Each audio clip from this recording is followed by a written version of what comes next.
According to the governor, preserving the sanctity of human right to life is to ensure that anyone found culpable of the crime of murder is handed the capital punishment to serve as deterrent to would-be offenders. He warned citizens of the state that as governor, he will take the same decision if the need arises again.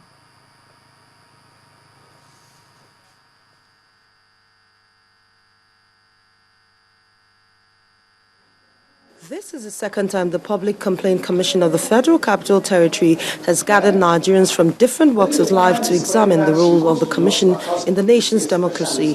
However, discussions shifted to issues of human rights in Nigeria.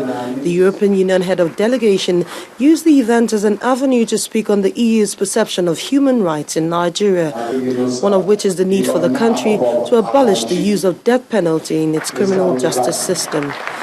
We value life. I mean, everybody values life, but we feel that even for the perpetrators of evil, because of the high value we put on life, we don't agree that people should be put to death. This expectation did not go down well with the governor of Edo State, who recently signed the death warrant for 2 condemned criminals. God, in all his infinite power to forgive, decided to create hell side by side with heaven. Those he forgive will go to heaven. Those he will not forgive will live in hell forever and ever. So if God created hell for all repentant sinners, who am I? And so I refuse to exercise my prerogative in his favor. And that's it. And so the orders of the Supreme Court carried out, executed. And there's some of our idle lawyers who read laws upside down.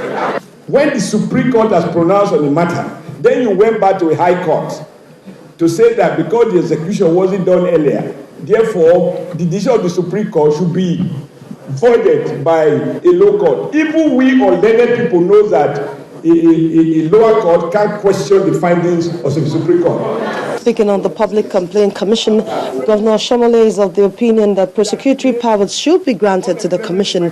This, according to him, will make them more effective. Amaka Okafu, Channels Television News.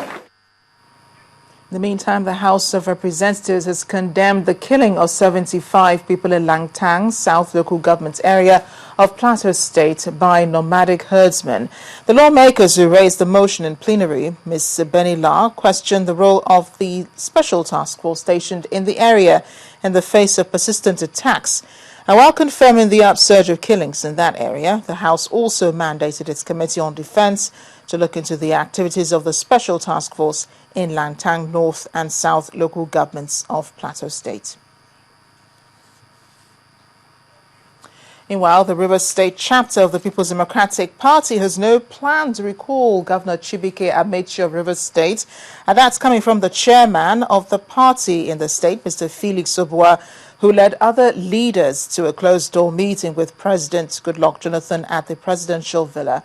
Well, he said he was satisfied with the president's support for the Rivers State PDP leadership. He also explained that their mission at the villa was to show solidarity with the president.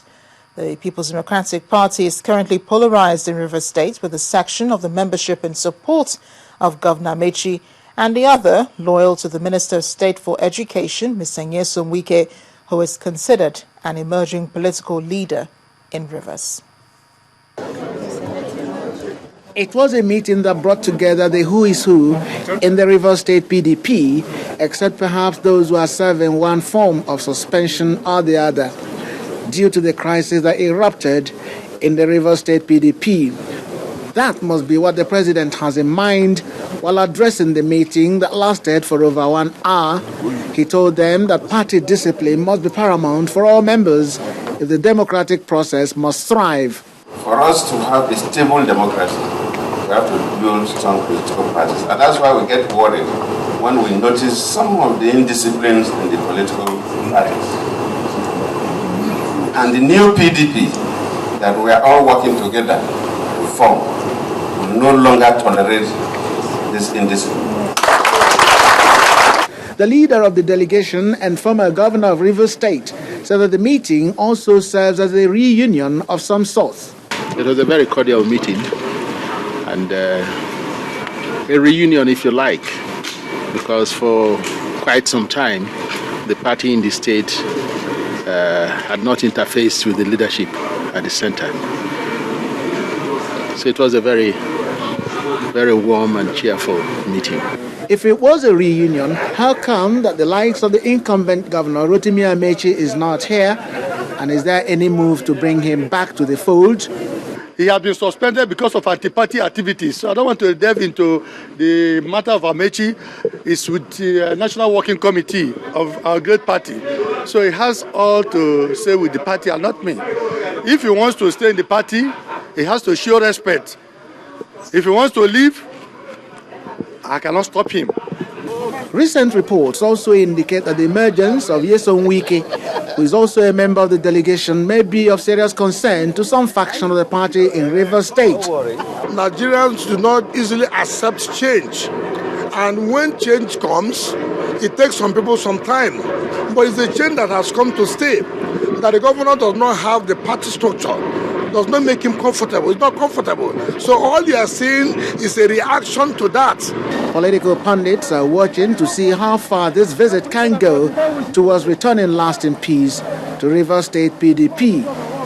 For now, the PDP leadership in Rivers State believes that the party at all times is supreme and that anybody who does not comply with the rules and regulations of the party will be shown the way out. Chukuma Onwekusi, Channels Television News. In the meantime, calls for the transfer of Commissioner of Police, Mr. Joseph Mbu, out of Rivers State appears to have increased, with the latest coming from the people of Port Harcourt City local government area. The outcry was once again heard during a town hall meeting in the state capital, where the chairman of Port Harcourt, Mr. Chimbikwa Carolo, pointed out that the recent upsurge in criminal activity is reminiscent of the breakdown of law and order witnessed between 2006 and 2007. He insisted that the obvious absence of security in Port Harcourt local government area is threatening economic activities in the state. Some residents of Port Harcourt City local government area in Rivers State converged on the City Hall to deliberate on what they describe as the recent upsurge in crime across the state. The chairman of the Port Harcourt City Council, Chimbikwa Carolo, fired the first shot when he accused officers and men of the State Police Command of laxity, saying the way out of the quagmire in the state is for the federal authorities to intervene in the current face-off between the state governor and the Commissioner of Police. We are worried by the renewed spurt of insecurity in Rivers State, Port Harcourt in particular, in recent times. This is adversely affecting our socio-economic well-being, as evidenced in the recent threat by Nigeria liquefied natural gas, LNG, to relocate back to Lagos.